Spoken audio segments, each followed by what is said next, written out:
أعوذ بالله من الشيطان الرجيم بسم الله الرحمن الرحيم السلام عليكم ورحمة الله وبركاته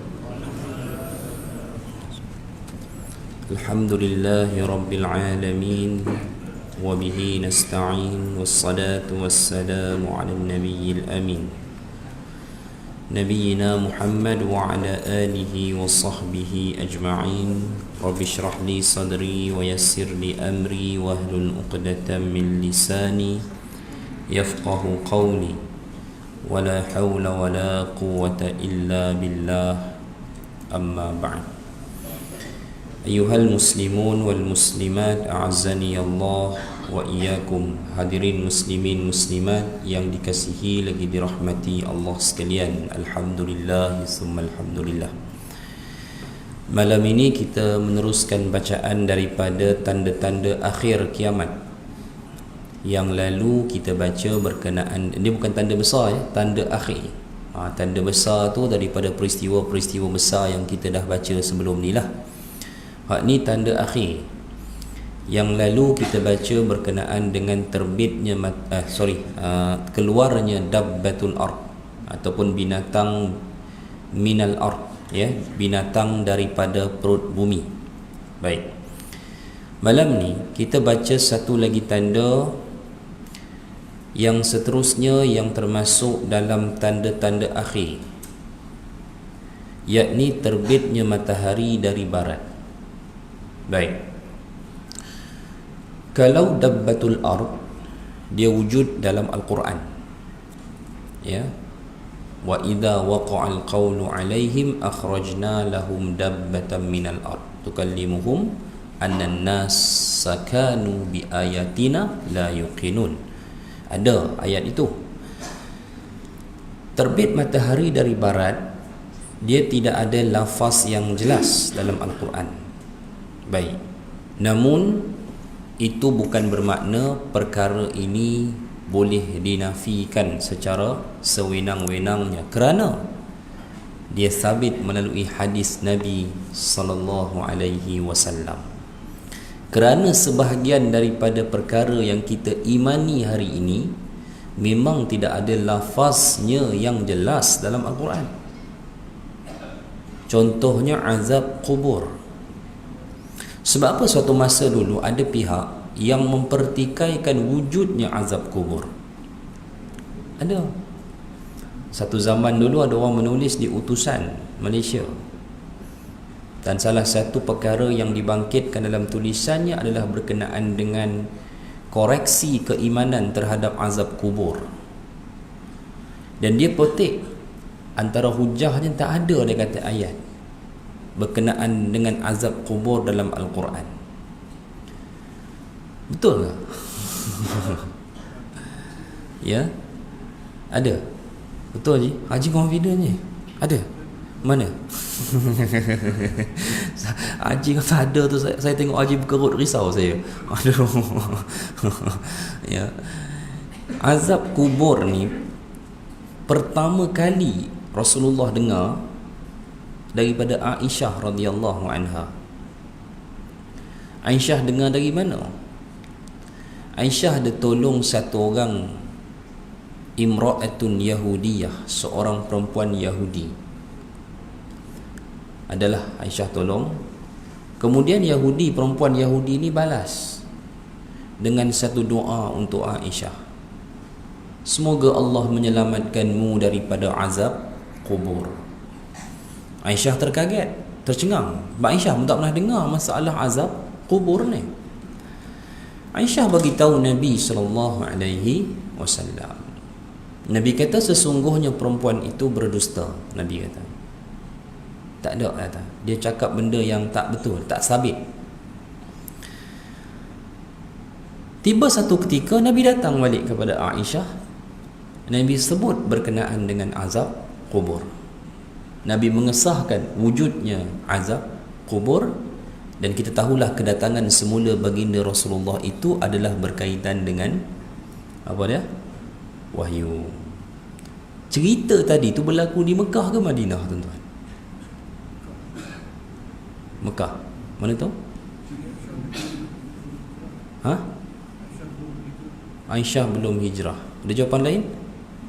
Cerita tu berlaku di Mekah ke Madinah? Ha? Madinah. Hujahnya? Ya, betul. Kerana ada perempuan Yahudi tu. Maknanya ayat-ayat Quran yang turun pada waktu itu adalah ayat Madaniyah, bukan lagi Makkiyah. Maka dalam sejumlah ayat Makkiyah memang kita akui tidak ada lafaz azab kubur dengan jelas. Tetapi itu tidak menunjukkan tidak ada ayat yang membicarakan tentang azab kubur. Ya. Ada sekurang-kurangnya 2 ayat. Ya. Yauma yu'radu 'alaiha an-naru yu'radu 'alaiha ghuduwwan wa 'ashiyya. Neraka itu dibentangkan ke atasnya ghuduwwa wa 'ashiyya, pada waktu pagi dan pada waktu petang. Ayat ini ditafsirkan azab kubur. Dan ada ayat lain yang Allah menceritakan seorang itu dia diazab dengan cerita tentang Fir'aun, itu diazab dengan 2 kali azab, dan azab pertama adalah azab kubur. Ya, walaupun lafaz azab kubur jelas tak ada. Betul. Sebab kalau ada, pastilah Nabi akan terus akui perempuan Yahudi itu kata betul seiring dengan ayat Quran. Ya. Tapi selepas daripada itu wahyu melengkapkan penafsiran ayat Al-Quran. Kerana hadis bicara jelas tentang pensabitan azab kubur. Bahkan Nabi melintas 2 buah, marran Nabi sallallahu alaihi wasallam biqabrain, Nabi melintas 2 kubur yang Nabi diwahyukan oleh Allah, kedua-dua penghuni kubur itu sedang diazab.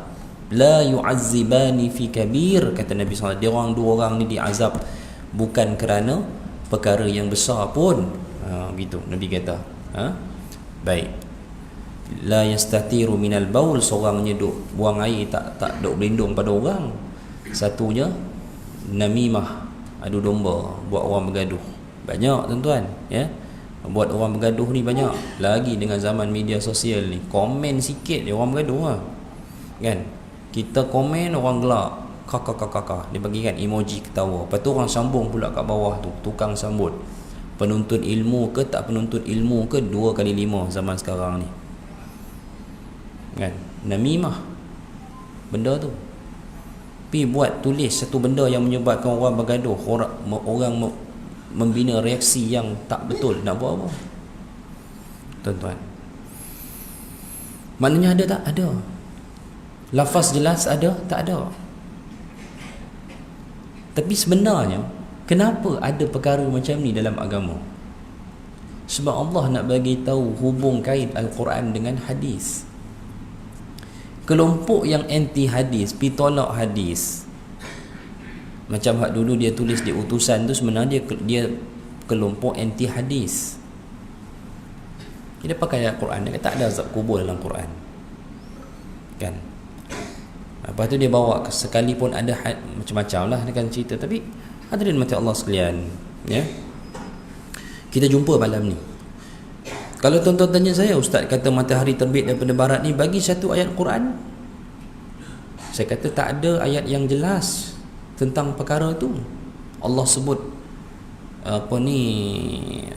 terbitnya matahari ini min maghribiha, daripada belah barat, tak ada. Oh, kalau tak ada, tak boleh lah. Tapi saya kata ada dalam hadis. Tak, kita nak Quran. Tak betul. Cara penghujahan begitu tak betul. Kan? Sebab apa tuan-tuan? Ada satu ayat Al-Quran dalam surah Al-An'am 158. Ayat ini akan dijadikan hujah dalam menetapkan pensabitan terbitnya matahari dari barat. A'udzubillahi minasyaitonirrajim. Yauma ya'ti ba'du ayati rabbika la yanfa'u nafsan imanuha lam takun amanat min qablu aw kasabat fi imaniha khaira. Pada hari datangnya sebahagian tanda-tanda Tuhanmu. Pada hari datangnya sebahagian tanda-tanda Tuhanmu, tidaklah bermanfaat lagi iman seseorang bagi dirinya sendiri yang belum beriman sebelum itu. Maknanya orang yang tak beriman sebelum tu pada hari tu baru nak beriman, tak ada guna, tak ada manfaat. Atau dia tidak mengusahakan kebaikan waktu dia beriman. Yalah tuan-tuan, ayat ni banyak tafsir. Kalau tuan-tuan nak tafsirkan, oh ini ayat cerita akhirat, yalah akhirat orang tak beriman di dunia dia nak beriman, boleh ke? Tak boleh. Betul tak? Orang yang beriman di dunia dulu sampai di hari akhirat, tapi waktu dia beriman, dia iman kepada Allah yang Esa, tapi dia tak buat kebaikan. So dia nak cari kebaikan di akhirat, boleh lagi ke? Tak boleh. Tuan-tuan, kita boleh tafsir ayat tu macam tu. Akan tetapi tuan-tuan, akan tetapi ni best. Akan tetapi Nabi pernah mendetailkan dalam hadis dengan perkataan yang sama dengan yang Allah datangkan dalam ayat 158 surah Al-An'am, iaitu ayat lan yanfa'u nafsan imanuha, tidak bermanfaat lagi iman bagi seseorang itu, iaitu pada hadis yang diriwayatkan oleh Al-Imam Al-Bukhari daripada Abu Hurairah radhiyallahu anhu. Kata Nabi sallallahu alaihi wasallam, la taqumus sa'ah hatta taqtatila fi'atan. Kata Nabi, tidak akan berlakunya kiamat sehingga akan berlakunya peperangan dua kelompok besar manusia.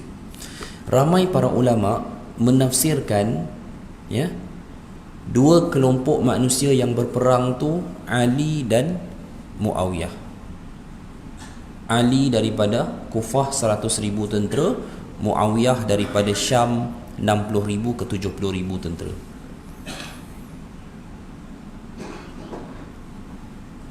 Tuan-tuan, penafsiran pada zaman itu, itulah yang para sahabat boleh lihat. Nabi kata la taqumus sa'ah hatta taqtatila fi'atan azimatan. Takkan berlaku kiamat sampai dua kelompok besar manusia berperang. Ya, dan Nabi, hadisnya ada sambungannya yang mana Nabi sebut da'watuhuma wahidah. Tapi kedua-dua kelompok ni dia punya seruan dia sama. Tapi Nabi tak sebut seruan betul ke ataupun seruan, sebab dakwah ni dalam bahasa Arab, dakwaan ni boleh jadi perkara yang benar, boleh jadi perkara yang tak benar. Sebab dakwah ni seruan makna dia. Cuma kalau Melayu kan dia dakwah tu baik, betul. Kalau buruk dia jadi dakyah. Betul? Dia dakwah kan. Ustaz buat apa? Saya ni tak ada apalah, kerja berdakwah beginilah. Okey. Tapi kadang-kadang berdakyah juga. Sudah. Apa ustaz ni? Baca ke orang Kristian berdakwah. Tak kena dalam bahasa Melayu. Orang Kristian berdakyah, melakukan dakyah sesat contoh. Betul? Tapi sebenarnya dua-dua tu dakwah, dua-dua tu seruan. Kerana Nabi pernah guna perkataan du'atun ila abwabi jahannam. Nabi sebut du'atun tu plural kepada da'i, pendakwah ila abwabi jahannam. Nabi kata dia berdakwah kepada pintu jahannam. Jadi dakwah dia tu hak ke batil? Batil, tapi Nabi guna perkataan da'i, pendakwah juga. Jadi tuan-tuan, Nabi sebut dua kelompok besar berperang. Da'watuhuma wahidah. Kedua-dua seruan mereka sama, tapi mereka berperang.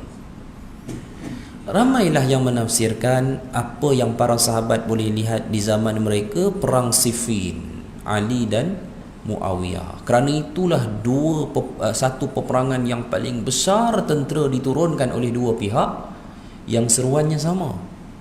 Kerana pihak Ali pun menyeru kepada Allah dan Rasul, pihak Muawiyah pun seru Allah dan Rasul. Itulah penafsiran pada sebahagian ulama melalui penafsiran sebahagian sahabat yang melihat perkara itu jadi di zaman tersebut. Tetapi boleh tak dia membawa kepada perkara lain? Boleh. Boleh tuan-tuan. Sebab Nabi sebut la taqumus sa'ah, takkan berlaku kiamat, menunjukkan seperti ia adalah kejadian betul di akhir zaman. Dan dua kelompok yang berperang itu tak mesti kelompok yang hak. Boleh jadi seruan mereka satu tu maksudnya seruan kepada kesyirikan, kebatilan. Betul. Contoh tuan-tuan, dalam dunia hari ni kita tak tahulah radar geopolitik ni macam mana, tapi tuan-tuan rasalah blok timur Rusia dengan blok barat Amerika punya geng tu, dia akan berperang tak akhirnya? Pada pengamatan tuan-tuan, tuan-tuan pun rasa macam ya, cumanya alhamdulillah setakat ni kita tak tengok lagi. Sebab kalaulah kata ada orang yang lahir tahun 1920-an hari ni tak, umur-umur macam Tun Mahathir, kau hidup lagi lah kan, dia mesti kata apa nak pelik. Saya hidup zaman perang dunia kedua, contoh dia kata begitu. Saya berhenti sekolah because Japan attack Malaya kan. Jadi dia tengok, orang zaman tu dia tengok macam mana Second World War berlaku. Yalah, kita generasi mungkin sebahagian tuan-tuan mungkin dah ada, tapi kalau ada pun tahun lahir tahun 40-an itu umur sekarang maybe dah 80 lebih lah tuan-tuan kan. Ada yang 80-an sini ya. Ada ya, masya-Allah, tabarakallah. Tu dia. Semoga Allah terus memberi kesihatan yang baik insya-Allah. Doakan kami ni jugalah ya. Tapi kita yakin benda tu akan berlaku, cuma menanti masa dan waktu. Sebab Nabi memang pernah berbicara tentang kemusnahan timur dan barat. Sampai sahabat tanya, mana musnah dulu, timur ke barat? Ada kenapa? Perang. Dua kelompok manusia berperang habis-habisan. Seruannya sama. Seruannya satu. Mungkin boleh jadi dua kelompok yang kufur. Seruannya masing-masing kepada kekufuran, tapi sama-sama berperang. Rusia contoh mewakili blok timur, Amerika dan sekutunya mewakili blok barat, berperang. Mungkin akan berperang satu masa. Atas dasar apa? Perebutan kuasa, ideologi, matlamat. Walaupun dua-dua kafir. Tuan-tuan. Sebab di samping kita sering membicarakan kesatuan orang kafir memusuhi Islam, pada hakikatnya sesama mereka juga berlakunya pertembungan, ya tak? Begitu. Okey tuan-tuan. Ada soalan tak tentang tu? Sebab ini bukan konten bicara kita. Konten bicara kita ni matahari terbit dari barat. Tak ada ya? Begitu.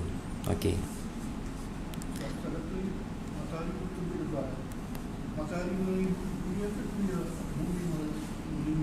Allahu Akbar. Ini berat soalan ni. Haji tanya pula mana mana pusing mana, matahari duk keliling bumi ke bumi keliling matahari. Aduh. Ini boleh gaduh besar ni. Kan. Pusat Sains Negara saman saya mati. Nanti kita cerita insya-Allah ya. Baik. Jadi dia macam inilah tuan-tuan. Kita memang tak mau tengok perang ni berlaku. Cuma kalau kata dua kelompok besar, blok timur dan blok barat berperang, timur ni Rusia ke China ke ikutlah, barat pula maklumlah kan. Yalah, daripada satu seginya kita tengok, kita pun fikir yalah perang tu mungkin tak berlaku lah di tempat kita. Walaupun orang kata teori Laut Cina Selatan apa semua tu susah. Amerika dia payah dan sekutu dia payah nak berperang di suatu tempat yang dia susah nak sampai. Okey. Walaupun dia orang cuba nak hirit perang tu ke situ, kan.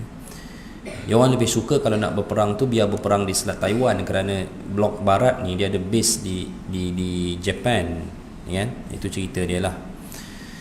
Tapi dia begini tuan-tuan, kita nak tengok tak tengok pun kita cuma beriman benda tu pasti akan berlaku, cuma tak tahu bila. Dan secara umumnya bolehlah kita menarik nafas lega, kerana saya tak fikir benda tu akan spark dan berlaku di tanah kita. Tapi cuma kita fikir impaknya apa, begitu. Ya, impaknya itu apa pada kita, pada sudut kehidupan kita lah, begitu. Kalau mereka perang main nuklear dan bukan dan kita boleh katakan setiap roket yang dilepaskan itu berkepala peledak nuklear, maka impaknya macam mana? Kerana impaknya boleh jadi satu dunia. Begitulah. Tetapi kita juga harus percaya bahawa Allah menjadikan peperangan itu sebagai suatu perkara yang melemahkan kekuatan musuh-musuh ini, kerana selama mana mereka ini bukan Islam, pasti permusuhan itu akan tetap ada kepada agama yang benar. Macam tu. Kita beriman begitu sajalah, hadirin mati Allah sekalian, kerana kita pun yakin, kita dah bincang panjang sebelum ni, Allah akan kurniakan kemenangan demi kemenangan kepada kaum muslimin di akhir zaman ini. Baik. Fadzakara al-hadits wa fihi hatta taqali' asy-syamsu min maghribiha. Nabi cerita pasal perang dua tadi tu, dua kelompok besar tu. Nabi cerita sampailah kamu akan melihat terbitnya matahari dari barat. Seakan menunjukkan perang dua kelompok tadi tu berlaku seawal era sahabat ke di akhir zaman kita, yang menurut zaman kita. Dan saya harapkan dua kelompok ini mudah-mudahan hadirin sekalian adalah kelompok bukan Islam. Kerana setiap zaman ni kadang-kadang orang menafsirkan hadis dengan peristiwa semasa. Orang kata tak, mungkin yang ni perang Iraq dan Iran. Kerana Iraq dan Iran adalah antara perang antara dua negara Islam berbeza mazhab. Boleh saya sifatkan yang terbesar lah pada saat ini kan. Dia berlaku tahun 80. Perang Iraq-Iran, saya tak lahir lagi. 80 berapa? 85 apa ni, Saddam Hussein kan? Saddam Hussein dan Amerika waktu tu ayah George W. Bush. Saya rasa lah ayah dia Bush juga nama. Lepas perang bukan, apa pula Amerika, Iran lah, Iran tu kan, perang Iran. Lepas tu baru Amerika perang Iraq, zaman ayah Bush, tak silap saya lah. Lepas tu Iraq pula pergi bantai, lepas perang Iraq-Iran, Iraq bantai Kuwait kan. Lepas tu Amerika datang bantai Iraq. Tu dia punya flow dia. Tapi ada je orang tafsirkan pada masa tu maksud hadis Nabi Iraq, Iran, dua. Sebab selepas daripada tu tidak berlaku perang antara dua negara Islam seperti skala itu. Cuba tuan-tuan lihat, tak ada lepas tu kan. Selepas 1985 tu mana ada dua negara Islam berperang sampai ke tahap begitu, mana ada. Yang terakhir Iraq bantai Kuwait lah, tapi Kuwait tu dia kecil je. Sebab dalam masa berapa jam Iraq mengisytiharkan Kuwait sebagai negeri dia yang seterusnya kan. Tapi lepas tu ni baliklah sebab Amerika datang. Ada je orang tafsir, tapi saya lebih mengharapkan bahawa maksud daripada hadisnya adalah kelompok kufar yang akan mereka berperang itu sama sendiri hingga akhirnya berlakulah terbitnya matahari min maghribiha, dari tempat tenggelamnya, dari tempat terbenamnya. Betul tak? Ya? 1980. Ya. Fa idza tala'at amanu ajma'un fadzalika hina la yanfa'u nafsan imanuha lam takun amanat min qabl aw kasabat fi imaniha khaira. Nampak Nabi sebut lafaz yang sama dengan Allah Ta'ala guna dalam Quran, iaitu ketika ianya berlaku manusia beramai-ramai memilih untuk beriman. Fadzalika hin, tapi demikian itu adalah waktu di mana iman seseorang tidak berguna lagi jika dia tak beriman sebelum itu. Maksud inilah yang kita biasa dengar orang kata matahari terbit dari barat, taubat tidak diterima. Taubat terbesar adalah taubat daripada kekufuran kepada keimanan. Allah Ta'ala tak terima. Atau orang mukmin yang beriman tapi sebelum tu dia tak buat kebaikan. Tapi kalau dia beriman sebelum tu dia buat kebaikan, dia orang yang soleh, orang yang baik, dan selepas matahari terbit dari barat dia terus melakukan kebaikan, dia dapat ganjaran tak? Dia akan tak terus mendapatkan ganjaran. Macam tu maksudnya. Okey, hadirin sekalian. Ada soalan?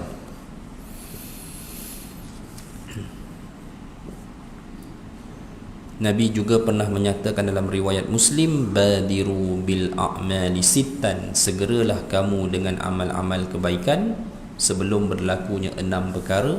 Dan salah satu perkara yang Nabi sebut adalah tulu'us syamsi min maghribiha, terbitnya matahari daripada barat ataupun daripada tempat maghribiha, ni maksudnya tempat tenggelamnya.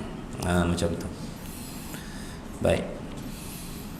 Hadis Huzaifah ibn Usaid juga membicarakan tentang terbitnya matahari dari barat, riwayat Muslim. Imam Ahmad dan Imam Muslim bersama-sama meriwayatkan daripada Abdullah bin Umar sebuah hadis, ya, yang mana Nabi menyatakan inna awwalal ayati khurujan tulu'us syamsi min maghribiha, sesungguhnya tanda-tanda kiamat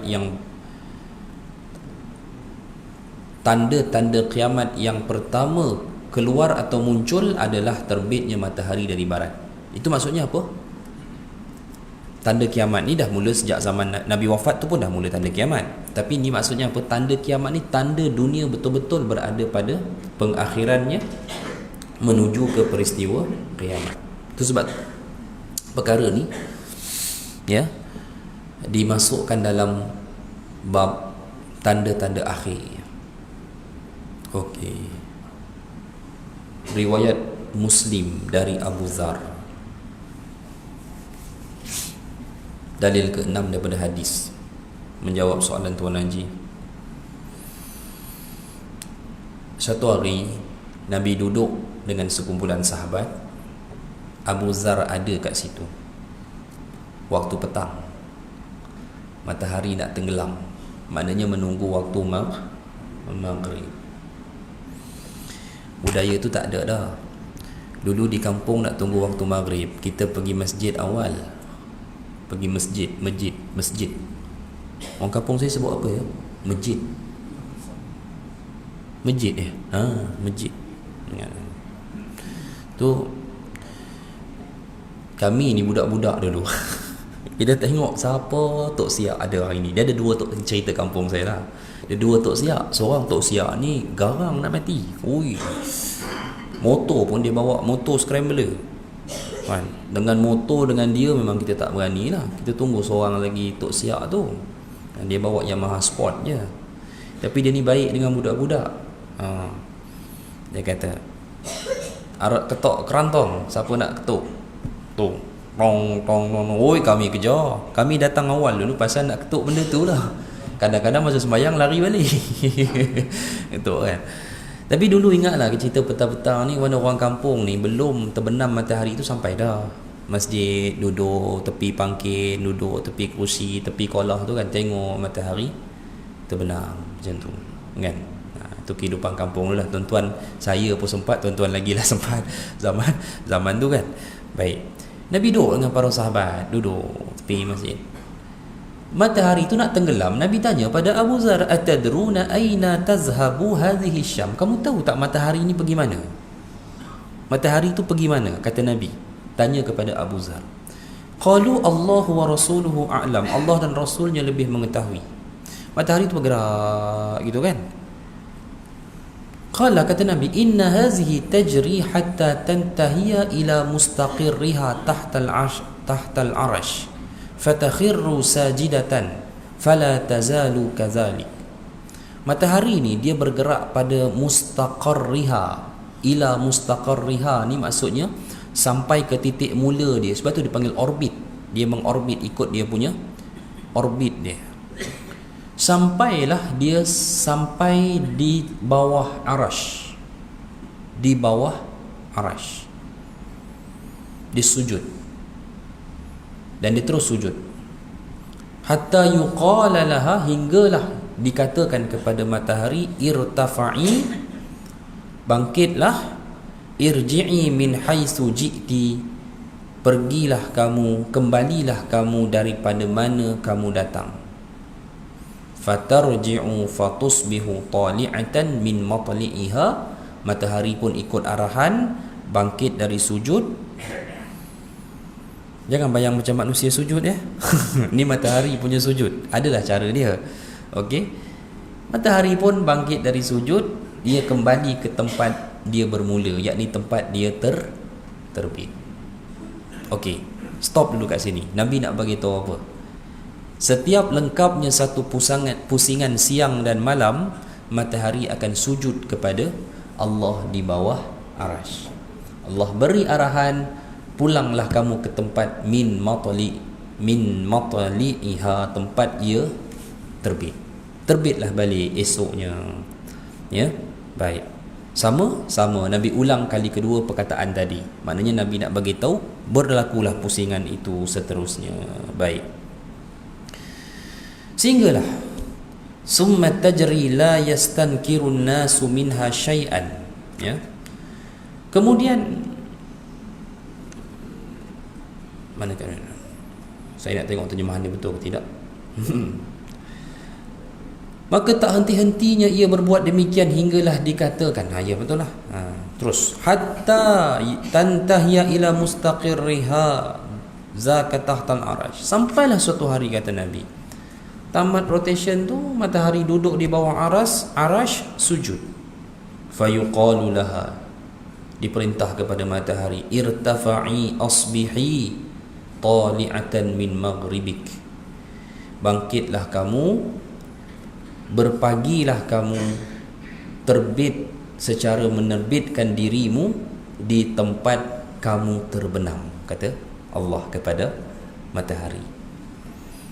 Tu hari kejadian. Okey. Apa yang pelik? Fatusbihu tali'atan, maka terbitlah matahari min maghribiha, dari tempat ia terbenam. Okey. Setakat tu tuan-tuan, ada soalan? Siapa yang gerak ni, bumi ke matahari? Tak tahulah tuan-tuan. Dia beginilah tuan-tuan, to be honest, secara jujur, memang manusia ni ada dua mazhab terhadap kepercayaan bentuk bumi. Ada kata sphera macam kita belajar di sekolah. Ada yang menyatakan dia flat. Flat tu bukan hujung jatuh, tak. Bukan. Flat tu bukan macam tu maksud dia. Ya. Dia faham macam ni. Kan kita kan nanti kiamat kan kita bangkit. Kita bangkit daripada mana? Kubur kita kan. Section berapa? Mudah-mudahan section 21 lah. Kalau mati lambat, section 21 penuh, ada kat tempat saya Eco Ardens.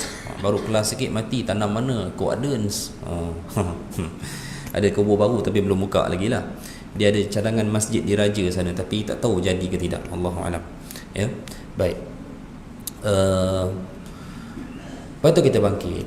Kan lepas kita bangkit dari kubur, kita dihalau ke satu tempat kan. Kita bangkit tu daripada kubur kita. Lepas tu kita digerakkan ke mana? Ke sebuah tempat himpunan bernama mahsyar. Masih bumi tak? Masih bumi tak? Mana? Bumi lah juga. Bumi. Cuma masa kita bangkit, bumi ni nothing, sa'i dan juruza, licin, rata, tak ada apa. Habis. Satu disaster kiamat ni, satu bencana yang bumi ni habis terus. Tak ada apa. Cari Masjid Al-Amin pun tak jumpa, cari apa pun tak jumpa, rata. Sampai suatu tempat himpunan mahsyar. Kita panggil padang. Padang mahsyar. Mahsyar tempat himpunan, berhimpun. Sampai situ. Tunggulah suatu tempoh sampai kita dihisap. Lepas kita dihisap, kita naik jambatan Sirat, betul? Sirat tu bawahnya apa? Neraka. Ada hadis Nabi sebut bumi pada hari akhirat keseluruhannya adalah neraka. Ada Nabi sebut. Jadi bumi tu ada, matahari ada. Haji memang confident Haji. Ada je satu jengkal. Saya kata 1 mil satu batu, ada dua pendapat lah. Tak apalah. Tapi matahari ada, Allah rendahkan dia atas mata, atas kepala kita. Muslimin muslimat sekalian. Itu orang kata lepas tu kita pergi jambatan. Jambatan tu itu yang memisahkan kita ke suatu tempat lain tu, yang memisahkan kita daripada bumi ke suatu tempat lain. Sampai satu tempat tak masuk syurga lagi kalau lepas. Ada satu tempat, lepas tu ada satu jambatan qantarah kan. Qantarah tu yang baru orang sampai ke syurga. Muslimin sekalian, muslimat sekalian.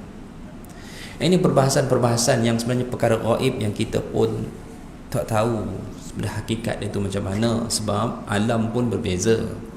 Tempat yang sama tetapi boleh berlakunya alam yang berbeza.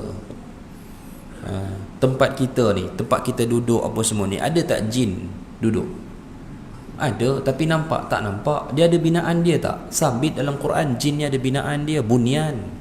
Bukan bunian lah tu, word seperti itulah. Bunian tu mana binaan jin. Ada, tapi dimensi dia berbeza, tak sama dengan kita. Tempat yang sama, dimensi yang berbeza macam tu. Tanyalah orang hilang pernah dicolik dek jin. Dia tahulah kan. Istana mewah, duduk atas tilam lah, macam-macam dia cerita. Walhal kita jumpa dia dalam semak. Kan, macam tu. Baik. Jadi yang tadi sekalian, susahlah saya nak katakan yang macam mana sebenar dia. Kerananya kita ni kemampuan pun terhad. Habis tu gambar bumi tu bulat. Tuan-tuan, gambar bumi ke, gambar sistem suria ke, itu semua adalah ilustrasi ya. Ini maklumat. Dia bukan realiti yang diambil oleh kamera sebenarnya, tak. Itu adalah ilustrasi. Ustaz macam cenderung pandangan yang sana ke tak, tapi saya bagi tahu faktanya begitu. Kerana saya bercakap sendiri dengan orang-orang yang terlibat dalam bidang angkasa ni, dia pun bagi tahu ialah ketinggian-ketinggian tertentu ini, berapa ketinggian-ketinggian dia, satelit-satelit ni dan sebagainya. Jadi saya pun tak tahulah apa yang, cumanya kita kita kena beriman macam ni. Nabi ni takkan bercakap kalau, ialah, saya pun tak faham apa ahli sains akan faham kepada perkataan Nabi ni. Sebab Nabi kata matahari tu bergerak pada tempatnya, kemudian sujud, lepas tu kembali semula di tempat terbit. Sedangkan sains moden tak kata begitu. Tapi for sure Nabi tidak bercakap ikut kapasiti diri baginda sendiri nak bagi sedap cerita. Tak mungkin. Saya risau kalau kita beriman dengan kepercayaan kita pada hari ini secara mutlak, kita akan menyatakan suatu hari Nabi bercakap ni tak betul. Allah beri kemenangan Bani Israel ketika dipimpin oleh Nabi Yusha dengan cara menahan matahari dari tenggelam. Betul? Itu ada hadis sahih. Sebab kalau terbenam matahari pada waktu tu, masuk hari Sabtu, Bani Israel dah tak boleh berperang. Sedangkan Bani Israel sudah hampir menang ke atas kaum Jabbarin. Kaum Jabbarin ni adalah kelompok bangsa Amalik daripada kelompok bangsa bangsa Kan'an dan Filistin. Filistin dululah, bukan Filistin sekarang. Filistin sekarang kita kena support because Muslim. Filistin dulu, bangsa asal dia dulu. Yang tu. Kalau masuk terbenam matahari, masuk Sabtu, dah tak boleh perang. Bani Israel tak boleh perang. Jadi Allah tahan matahari. Kenapa tidak Allah menahan pergerakan bumi? Betul tak? Kat situ. Tapi kalau orang yang cenderung kepada maklumat sains hari ni, dia akan bantahlah perkataan saya ni dengan hujah dia. Macam itulah. Tapi itulah ilmu, tuan-tuan. Saya hanya boleh mengemukakan pandangan-pandangan bagi kedua belah pihak. Saya pun tak tahu mana yang lebih tepat. Apa yang saya yakini, Nabi tidak akan berbicara sewenang-wenangnya tanpa ada asas kebenarannya. Baik. Jadi itulah hari di mana matahari akan terbit dari tempat terbenamnya. Okey? Baik. Ada soalan? Tapi orang akan tanyalah, bila pula matahari tu hilang sujud kepada Allah tu bila? Pula dah. Ada tak tempat dalam dunia ni yang tak didiami manusia? Ni soalan. Ada. Luas. Banyak sebenarnya. Tak apalah, terlalu detail saya cerita. Sambung, Nabi tanya, faqala Rasulullah sallallahu alaihi wasallam atadruna mata zakum. Ni dia. Nabi tanya, bilakah hal itu terjadi? Zaka hina la yanfa'u nafsan imanuha lam takun amanat min qabl aw kasabat fi imaniha khaira. Perasan tak yang saya baca ni? Lafaz yang saya baca ni adalah lafaz yang Nabi sebut serupa dengan surah Al-An'am ayat 158. 8, iaitu Nabi kata hal itu terjadi ketika seseorang yang nak beriman tidak lagi akan bermanfaat iman dia, dan orang yang beriman yang tidak berusaha dengan kebaikan tidak lagi berguna kebaikannya pada hari itu. Okey, itulah dia hadirin sekalian. Okey, baik. Ada ke orang bantah hadis ni? Ada je, ya, ada.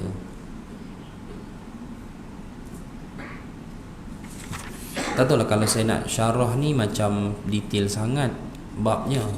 Tapi beginilah, kitab yang saya guna ni, Profesor Dr. Yusuf Abdullah Al-Wabil dalam tesis master beliau ni menyatakan, menjawab ataupun menyanggah pandangan Syekh Rashid Redha mengenai hadis Abu Zar tentang sujudnya matahari.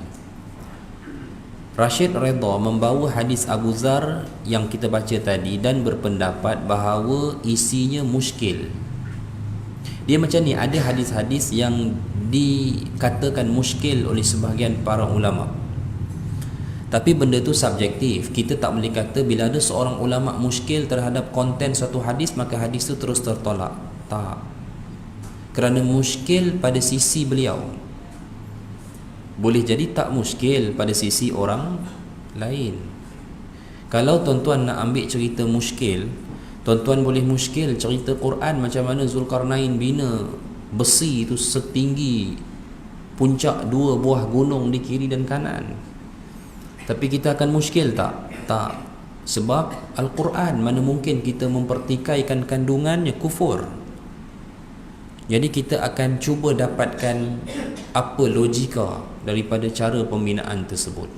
Begitulah yang saya pernah cerita pada tuan-tuan sekalian. Ya. Ini konsep ilmu. Ilmu ni betul hadirin sekalian, dia nak menerimanya, dia kena buka dada ni, kena bersihkan jiwa. Kalau tidak, sukar ada suatu situasi yang baik terhadap perbezaan ilmu yang kita terima dan kita dengar. Macam tu. Ada seorang jemaah kat tempat saya, dia pergi komen kat surau, apa nak jadi sekarang ni? Doa kunut dah tak ada, Allahumma hdini fiman hadait. Saya kata, bila pula surau saya baca kunut tak ada Allahumma hdini? Saya pun tengok solat subuh elok je imam. Saya ni hadirin sekalian, surau saya bukan imam, saya penolong bendahari, dia membagi kunci tabung. Nayalah, imam tu, imam ada 4 orang imam. Jadi saya ni kadang-kadang kalau saya ada, dia orang tolak lah ke depan. Jadi saya pun datang lambat je lah. Kan, bagilah yang lebih afdal. Kerja saya orang cari nak tukar duit RM1, duit sekolah, cari muka saya lah, benda ustaz RM1 saya lah tu kat taman saya. Saya pun dengar elok aja imam kita, saya baca Allahumma hadini solat subuh. Kat mana? Rupanya dia komen kunut nazilah.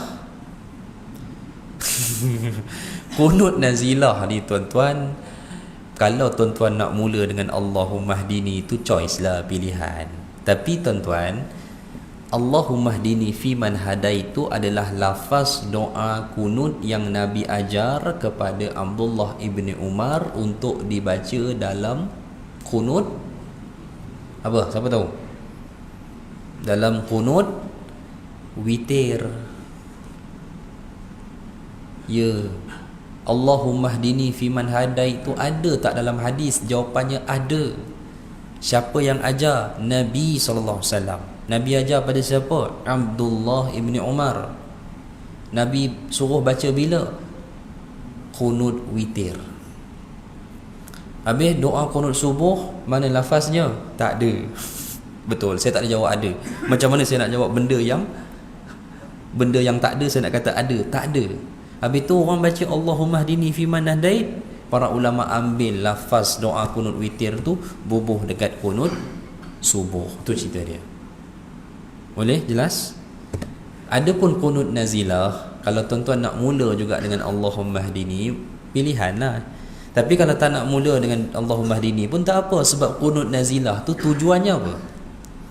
Tujuannya adalah untuk mendoakan kehancuran kaum yang melakukan jenayah terhadap kaum muslimin. Itu sebab tu kadang-kadang tuan-tuan perasan tak, tuan-tuan pergi satu tempat kunut nazilah, sami'allahu liman hamidah, tuan-tuan pun sebut rabbana walakal hamd kan. Lepas tu dia kata Allahumma inna naj'aluka fi nuhuri a'daina kan. Dia sekarang start di situ terus, betul tak? Hak tu orang tu komen. Untuk kunut dah tak ada Allahumma hdini. Allahu akbar tuan-tuan. Masalah dia komen, dia tak ada dalam kuliah. Ini penyakit besar. Komen tapi kuliah dia tak ada. Jadi bila kuliah dia tak ada, ustaz cerita, ustaz terangkan, dia tak dapat maklumat itu. Macam tu kan. Jadi tuan-tuan jangan jadi macam tu. Jadi kita azan dulu, insya-Allah kita sambung sikit lagi. Allahu a'lam.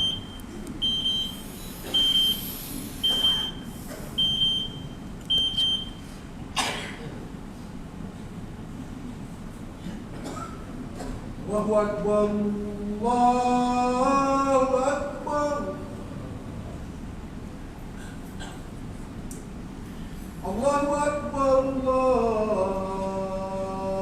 Allahu Akbar.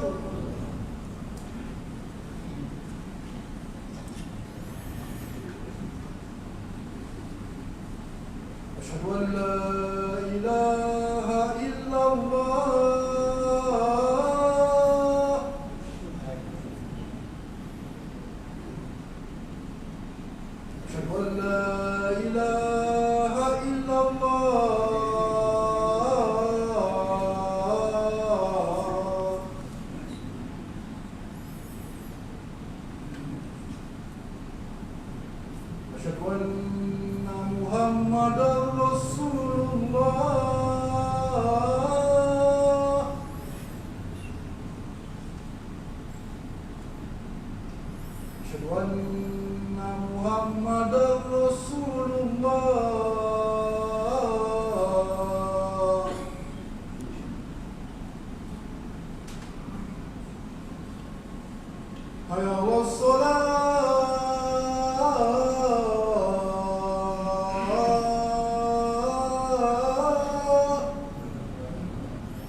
Bismillah wassalatu wassalamu ala rasulillah wa ba'd. Baik, muslimin muslimat sekalian. Jadi Syekh Rashid Ridha, tuan-tuan kenal ke Syekh Rashid Ridha ni? Almarhum meninggal dah. Syekh Rashid Ridha ni anak murid lah kepada Al-Hasanul Banna. Kenal? Ikhwan muslimin di Mesir dululah. Sempatlah Dr. Yusuf Al-Qaradawi itu pernah lah bersama dengan Syekh Rashid Ridha ni, seorang ahli ilmu dalam gerakan Islam. Itulah Ikhwan Muslimin. Ikhwan Muslimin ni banyaklah dia punya pecahan-pecahan cabang gerakan itu dalam setiap negara Arab, dan dia merupakan satu gerakan yang boleh kata semua pemimpin Arab tak suka lah kecuali Qatar. Qatar saja yang pro kepada ikhwan, bukan pro lah, dia melindungi banyak figura-figura Ikhwan Muslimin. Tapi sebab Qatar ni dia negara dia bukan negara politik, dia negara yang kalaupun Ikhwan Muslimin nak wujud di sana, dia takkan boleh menumbangkan kepimpinan Emir Qatar, Raja Qatar melalui cara pilihan raya. Dia bukan negara pilihan raya. Jadi Ikhwan ni dia akan kuat di negara-negara pilihan raya lah. Ya. Masa saya duduk di Mesir dulu, ada Parti Hurriyah wal Adalah, Parti Kebebasan dan Keadilan, Ikhwan Muslimin, Parti Ikhwan. Hamas Ikhwan, Hamas tu Ikhwan Muslimin. Macam itulah. Baik. Tapi Profesor Dr. Yusuf Abdullah Al-Wabil dia bantah sanggahan. Dia sanggahlah pendapat Syekh Rashid Ridha itu dengan beberapa jawapan-jawapan beliau lah. Yang ada kitab ni akan bacalah, boleh bacalah macam mana sanggahan tu. Sebab kalau saya nak baca ni, pertamanya terlalu detail tentang teknikal hadis. Yang keduanya, dia macam ni lah tuan-tuan. Dalam catatan hadis-hadis peristiwa akhir zaman ni, adakah semua hadis berstatus sahih? Tak, jawapan dia. Sebahagian hadis yang saya baca kepada tuan-tuan itu pun sebahagian besarnya sahih lah. Tapi saya membawa juga hadis-hadis yang berstatus daif, lemah, sebagai sokongan. Ada tak hadis-hadis yang palsu? Ada, tapi tak banyak. Dan yang palsu memang saya tak bawa terus kepada tuan-tuan. Sebab dia palsu because dia bukan hadis. Dalam bab tanda akhir zaman ni, tuan-tuan kena hati-hati dengan hadis bendera hitam. Ya, bendera hitam. Kerana dalam hadis yang diterima, bendera hitam adalah puak yang memerangi kaum muslimin. Ingat itu. Sedangkan dalam sejumlah hadis yang sebahagiannya berstatus palsu, menyatakan bendera hitam adalah puak yang benar dalam berperang. Ini bahaya. Sebab itu tuan-tuan pernah dengar tak saya bawa bab bendera hitam? Tak pernah kan dalam hadis, dalam cerita akhir zaman, tak ada. Begitu. Ya. Tapi berkenaan dengan status berkenaan dengan sejumlah hadis-hadis yang berstatus lemah, daif, terutamanya dalam bab yang kita baca, bab hadis akhir zaman ni, boleh dijadikan sandaran, boleh dijadikan sokongan terhadap perkara yang pasti ataupun sabit berlaku. Contohnya antara peperangan Islam dan Yahudi. Perang antara Islam dan Yahudi, tuan-tuan, pensabitannya itu melalui hadis yang berstatus apa? Tuan-tuan rasa? Tuan-tuan rasa je lah. Maknanya pertembungan Islam dan Yahudi di akhir zaman ni sabit dalam hadis. Asasnya, status hadisnya apa? Sahih. Dalam riwayat Al-Bukhari ada, dalam riwayat Muslim ada, banyak. Hadirin sekalian. Tapi datang juga sejumlah hadis yang membicarakan tentang beberapa situasi peperangan itu, tapi statusnya dhaif. Diterima ke tertolak? Diterimalah, kerana kita tengok juga status kedaifan itu, dan ianya boleh dijadikan sokongan kerana masalah pertembungan Islam dan Yahudi sabit dalam hadis yang sahih, jelas memang wujud. Dan hadis-hadis lain yang membicarakan berkenaan dengan itu, kalau dia dhaif, dijadikan sokongan. Tuan-tuan, kita sebab kita hidup pada era ini, kita melihat janji Rasulullah itu berlaku, pertembungan Islam dan Yahudi kan kita sedang tengok hari ini, dan dia akan berterusan sampai, ingat lagi, sampai pertembungan Islam dan Yahudi akhir zaman, berterusan sampai Nabi Allah Isa turun. Tetapi tuan-tuan, bila dia bermula? Pertembungan yang kita duk tengok hari ini, dia bermula bila? Itu perang sekarang, 7 Oktober. Haji kena duduk depan je kuliah saya, seronok Haji ada. Bila? 1948, tahun di mana Israel ditubuhkan. Tapi kalau kita ambil drag sikit ke belakang, sebenarnya pertembungan senjata pertama antara Islam dan Yahudi 1936, apabila brigade bersenjata yang pendatang Yahudi tubuhkan bernama Haganah menyerang penduduk Palestin, kaum muslimin. Daripada 1935 hingga 1944 itu di Eropah sedang berlaku Holocaust, Hitler bunuh Yahudi. Di Palestin pendatang Yahudi pergi serang umat Islam di Palestin, menyebabkan berlakunya revolusi Arab Palestin. Arab Palestin mula bangkit. bantah British bawa pendatang Yahudi ke Palestin waktu tu. Itulah titik pertama pertemuan Islam dan Yahudi yang kita lihat hingga ke hari ini. Maknanya tuan-tuan, umat yang hidup sebelum 1936, dia tak pernah melihat pertembungan Islam dan Yahudi berlaku, kerana yang terakhir perang Islam dan Yahudi bila? Perang Khaybar, tuan-tuan, tahun 7 Hijrah. Itulah perang terakhir. Sebab lepas tu orang Yahudi tak pernah ada kerajaan, tak pernah ada brigad ketenteraan sendiri. Start 7 Hijrah tak pernah berlaku perang antara Islam dan Yahudi hingga 1936. Maknanya tuan-tuan, 1300 tahun umat ni hidup tak tengok apa yang Nabi janji tu. Sampailah yang hidup selepas 1936 termasuk kita pada hari ini. Macam tu. Ya, tuan-tuan. Boleh kan ni? Sajalah saya cerita tinggi sikit lah arasnya, sebab lama sangat tuan-tuan ikut kuliah akhir zaman dengan saya kena ceritalah benda-benda begini kan. Jadi hadis-hadis yang daif ni, terutama dalam bab yang kita cerita ni, boleh dijadikan sandaran, boleh sebagai sokongan sekiranya perkara itu telah sabit melalui hadis-hadis yang sahih. Begitulah. Baik.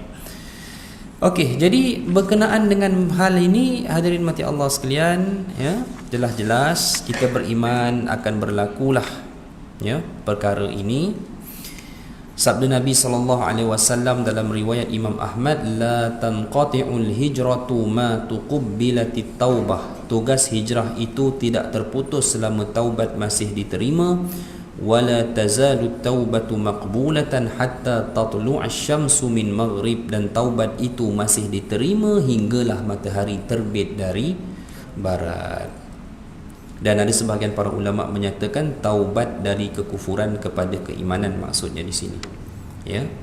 Fa iza tala'at, apabila matahari telah terbit dari barat, tubi'a ala kulli qalbin, maka dikuncilah setiap hati manusia, bima fihi, dengan apa yang ada di dalamnya.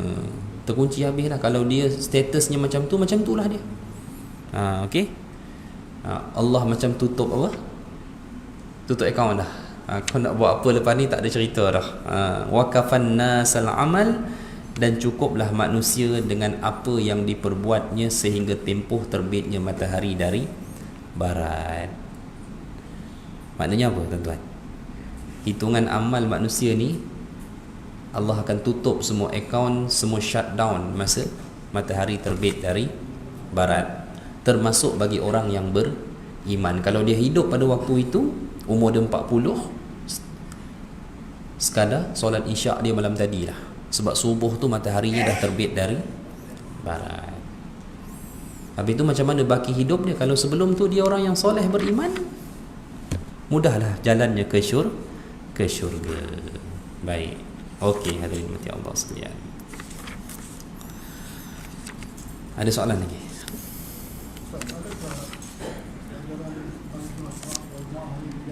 Apa dia? Ada?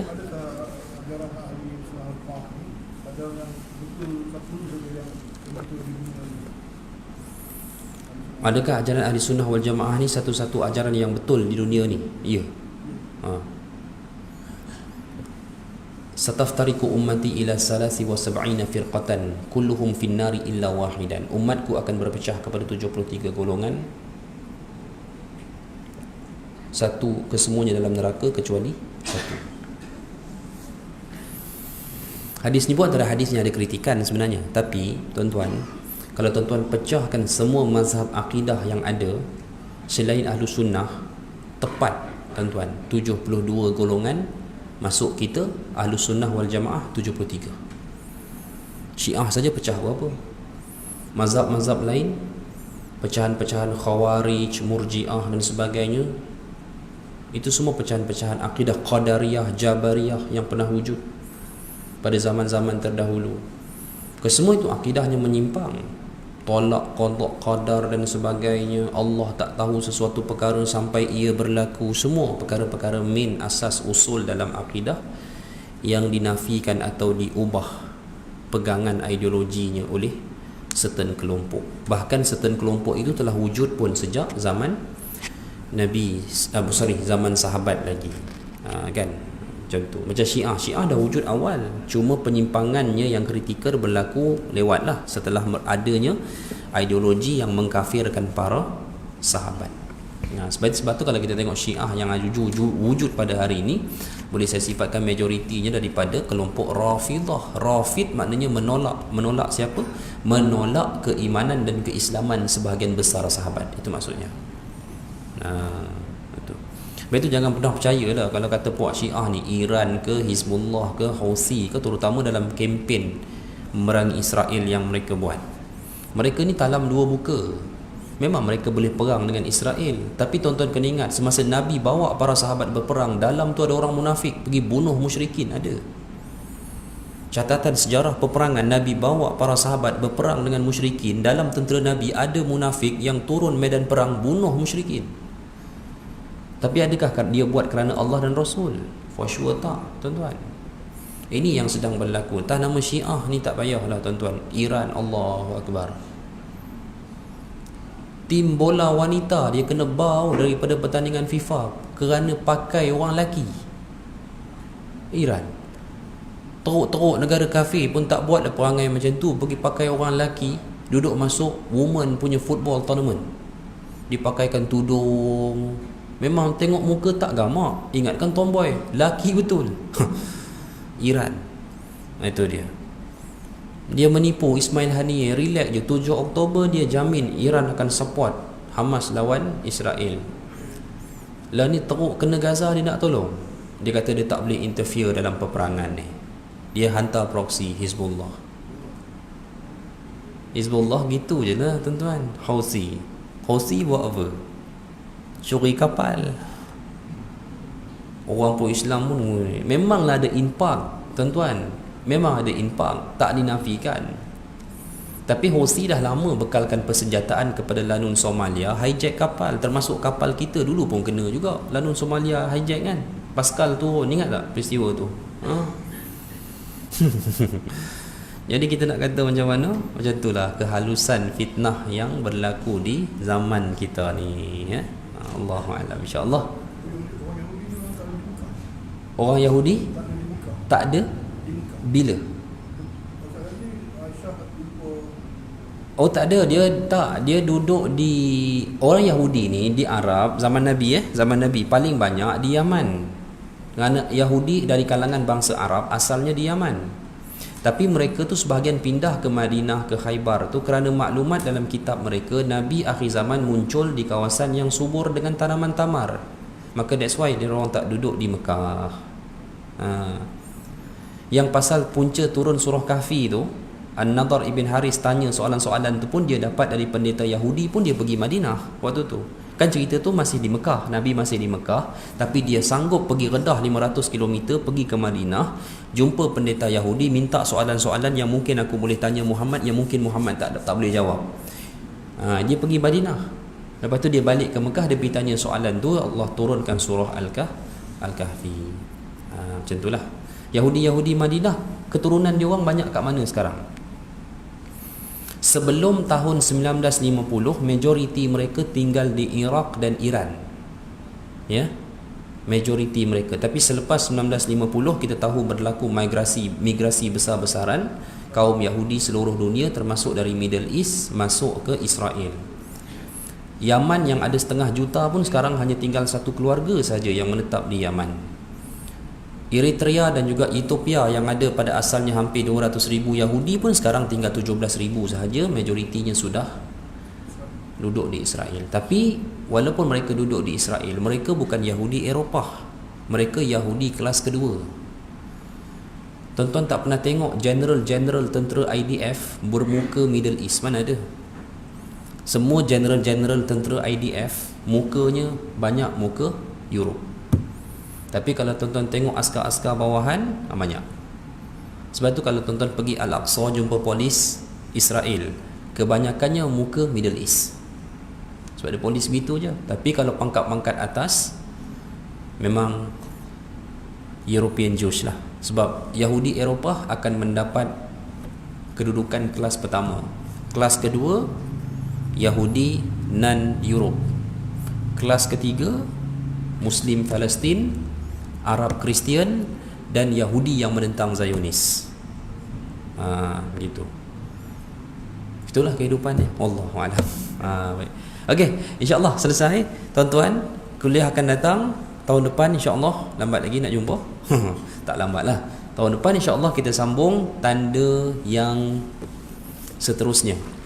Insya-Allah kita tamat 2 tanda. So kita akan sambung tanda yang seterusnya daripada tanda-tanda akhir yang berlaku sebelum berlakunya kiamat ini insya-Allah. Wallahu a'lam. Ya, semoga Allah berkati kesemua insya-Allah.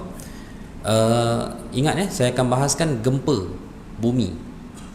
Ya. Okey, insya-Allah. Wallahu a'lam. Aqulu qawli hadza wa astaghfirullah. Assalamualaikum warahmatullahi wabarakatuh.